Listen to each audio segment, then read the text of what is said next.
কেমন আছিস শিশির? আমার চিনতে পারতেছিস না? ভাই তুমি কেমন আছো? আমি ভালো আছি। ডাক্তার কইছে আমি ভালো হয়ে গেছি, আমি বাড়ি চলে আসতে পারি, তাই চলে আইলাম। আমার কাকা কই? ভাবছেন তো পুবের বাজারে গেছে। তুমি চলো আমার লাগে, চলো দুইটা ভাত দেই, মটকা শাক আর মসুর ডাল রান্না করছি, একটু ডিম ভাইজা দিই, চলো। আগে আমার তেষ্টা পাইছে, আমার একটু পানি দে। মুখখান একদম শুকায় গেছে, চলো চলো তুমি আমার লাগে চলো।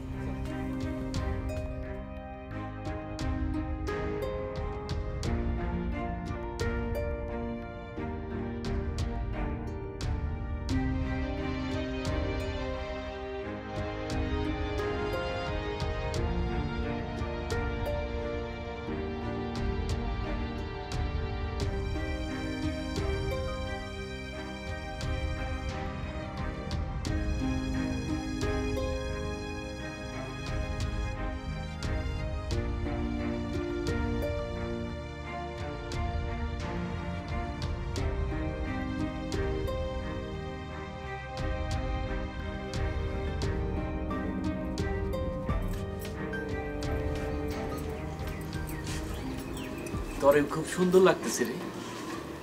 আমার আলো যখন গোসল করে এসে আমার সামনে খাড়াইতো, তারে খুব অন্যরকম লাগতো, মনে হইতো নয়া দেখতেছি, চোখের পলক ফালাইতে পারতাম না। তুমি লতিফ ভাই যে নাই তার নিয়ে কেন চিন্তা করো? আসলে আলো ভাবিরে তুমি অনেক বেশি ভালোবাসতাম। 2 দিন যাক, দেখবা সব ঠিক হয়ে যাবে। আর তুমি নতুন করে সংসার বাঁধবা। না রে শিউলি, আমার আর সংসার হইব না রে। কি যে কও না, সংসার হইব না? কেন হইব না? তোরে আসলেই খুব সুন্দর লাগতেছে, একেবারে আমার আলোর মতো। কি যে কও না, দাও তোমার জন্য একটা ডিম ভেজে নিয়ে আসি, দুইটা ভাত দিই, একটু বল।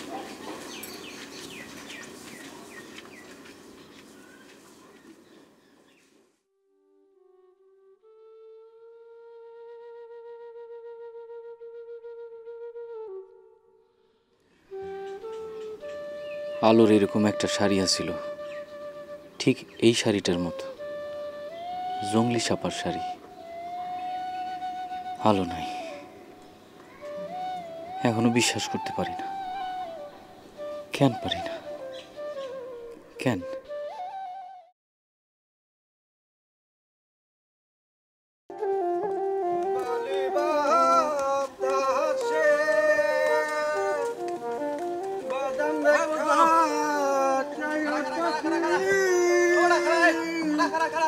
আরে আমার কাম আছে বড়া। আরে খারা খারা ঠিক আছে। শোন, ঘটনা কি তোর? আমার দেখলি খালি দৌড়াস কেন? তোর কিছু চাপে নাকি?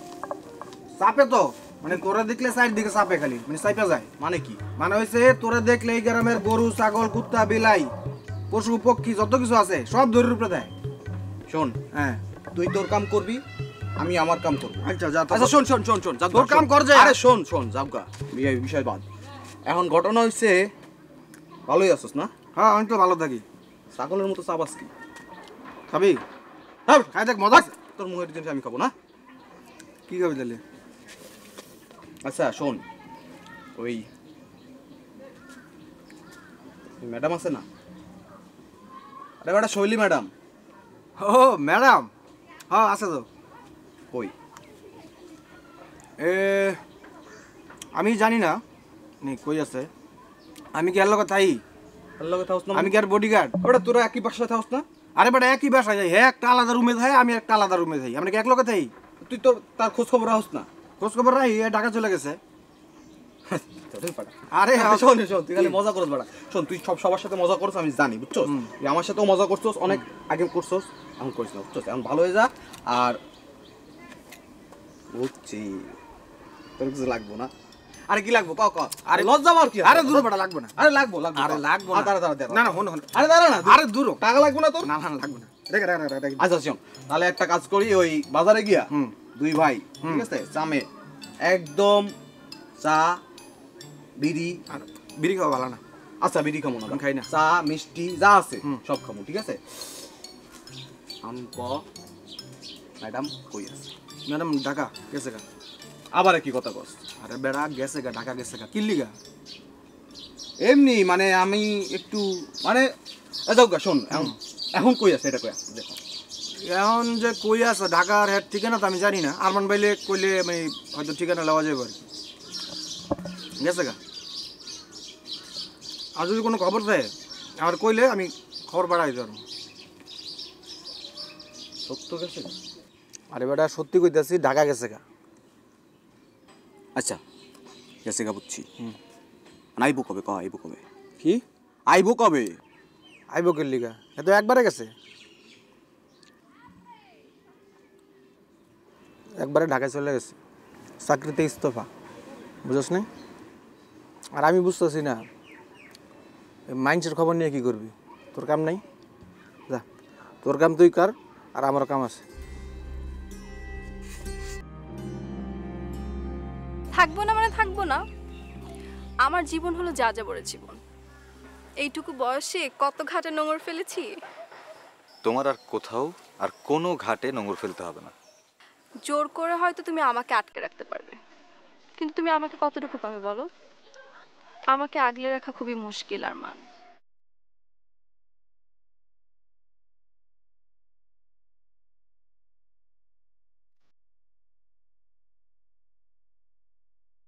আমায় ভালোবাসতে তোমার অনীহা কেন? তুমিও যদি আমাকে জোর করো তাহলে আমার আর এই গ্রামে, দেখো আরমান, সবাই আমাকে ভুল বুঝছে। এই মুহূর্তে তুমিও যদি আমাকে বুঝতে না পারো, আর আমি কোনোভাবেই এখন বিয়ে নিয়ে চিন্তা করতে পারছি না।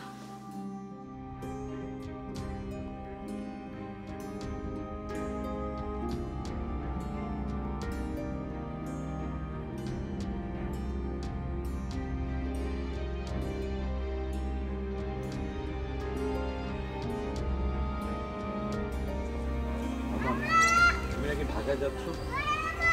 হ্যাঁ। সৌদি এভাবে চলে যাবে ব্যাপারটা আমি জানতাম না। আপনার জানা আর আমার না জানা কি এক? না,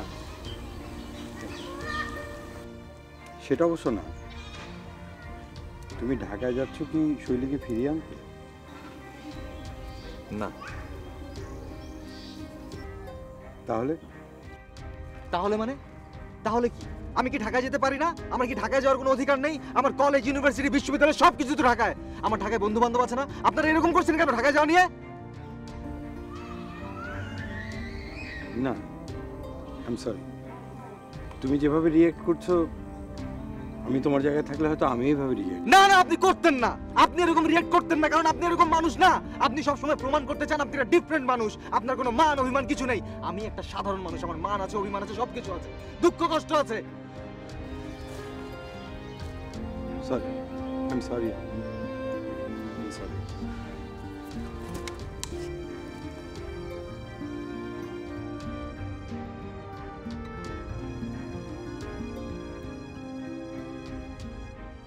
আচ্ছা, ওই যে লতিফ ছিল না, ওই বউটা মারা যাওয়ার পর পাগল হয়ে গেল ছেলেটা, উনি কি আবার সুস্থ হয়ে ফিরে এসেছে?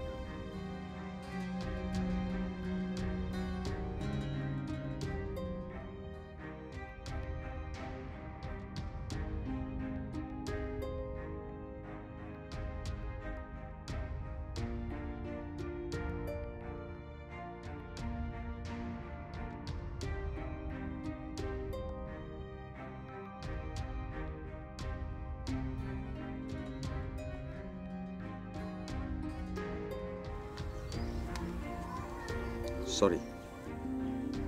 নেই, it's okay, it's okay.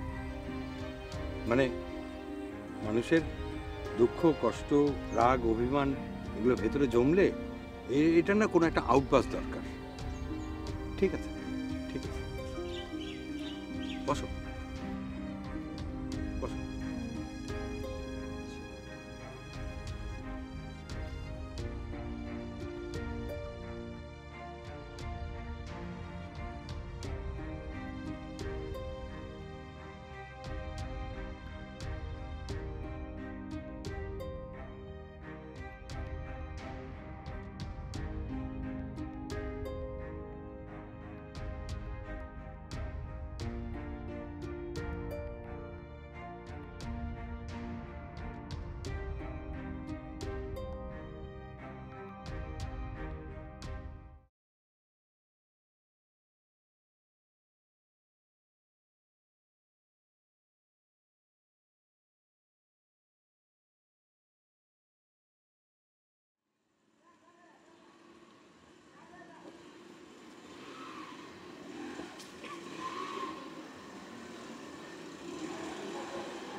Sir আসসালামু আলাইকুম। ওয়ালাইকুম আসসালাম। এসো ইব্রাহিম। এই ইব্রাহিমের জন্য চা নিয়ে যা, বসো। Thank you sir. বলো কি ব্যাপার? স্যার আপনাকে একটু বিরক্ত করতে আসলাম। তুমি তোমার দায়িত্ব পালন করবে, এতে তো আমার বিরক্তের কোনো কারণ হতে পারে না। স্যার ওই আপনার ছোট ছেলে আকরাম সাহেব থানায় গিয়েছিলেন আমার সঙ্গে দেখা করতে। উনি বললেন যে উনি ঢাকায় যেতে চান। তো স্যার ওনার বিরুদ্ধে এখনও কোনো মামলা হয়নি, কিন্তু যে কোনো কারণে হোক না কেন স্যার, খুনের ঘটনাটার সঙ্গে না ওনার নামটা তো জড়িয়ে গিয়েছে। তার মানে তুমি তাকে গ্রামের বাইরে যেতে দিতে চাচ্ছ না, এই তো? স্যার খুনের তদন্ত চলছে, এই রকম সিচুয়েশনে ওনাকে গ্রামের বাইরে যাওয়ার অনুমতি আমি দিতে পারি না। মানে আমার পক্ষে স্যার দেওয়াটা কষ্টকর। তবে স্যার আমি তাকে অনুমতি দিতে পারি যদি আপনি আমাকে আশ্বস্ত করেন। কিভাবে আমি তোমাকে আশ্বস্ত করতে পারি জিম্মাদার হয়ে? জি স্যার, মানে স্যার আপনি তো জানেন যে পুলিশের কিছু নিয়মকানুন আছে, সেসব নিয়মকানুনের খাতিরেই। ঠিক আছে, কোথায় সই করতে হবে বলো। জি স্যার।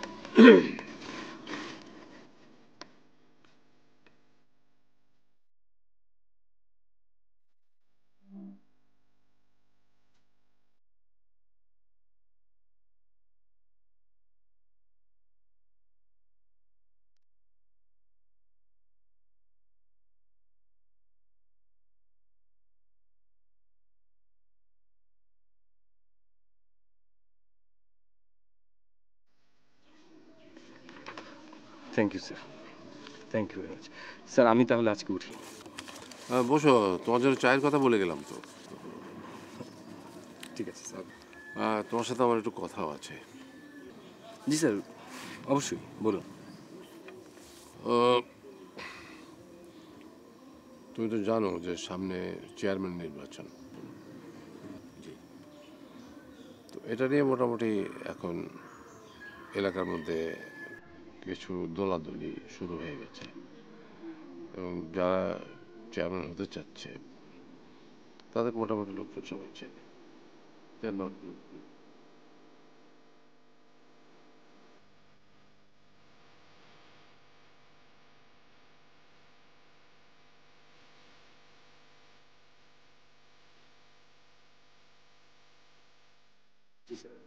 আমরা এই বিষয়টা নজরে রেখেছি, আমরাও চাচ্ছি যেন নিরাপদভাবে আমরা এই গ্রামে সবাই বসবাস করতে পারি।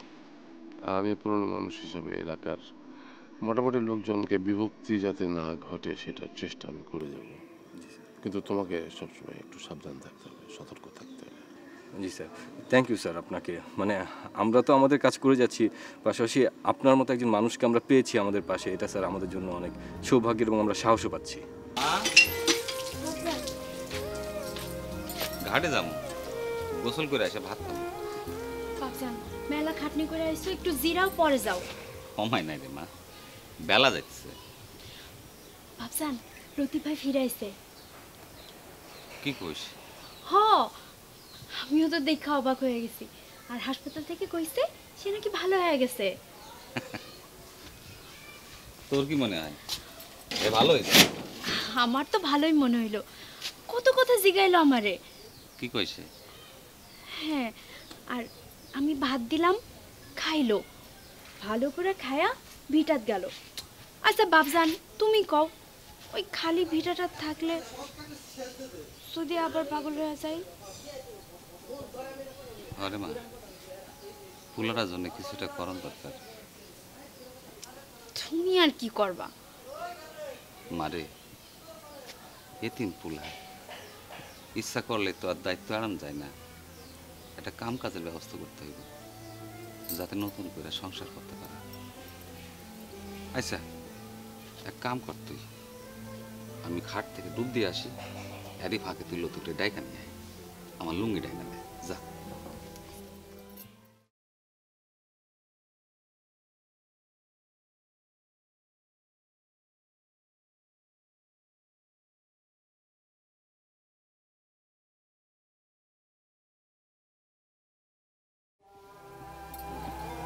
শিশি মনে কইরা গোসলের আগে একটু দিয়া নিবা। অবেলায় গোসল করতে যাইতেছো, তা নাহলে কিন্তু পানি বসে যাইবে মাথায়। যাও। আইসে রে মা, তুই লতিফ রে ডাইকে আনিস। হ্যাঁ।